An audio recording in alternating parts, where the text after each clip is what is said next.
Alright, everybody, so tonight we will make something. What is that? Spaghetti Bolognese.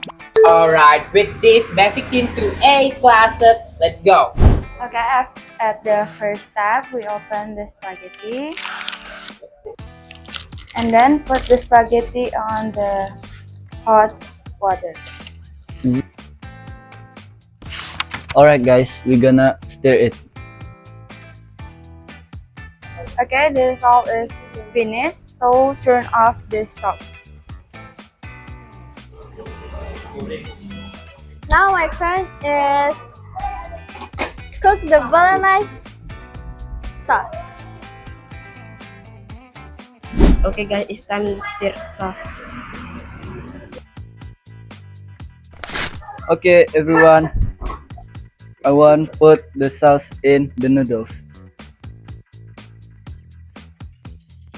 So, this is the final result of this spaghetti bolognese. So, congratulations for all my team today for cooking this one. Thank you. Final touch, put the cheese on the top.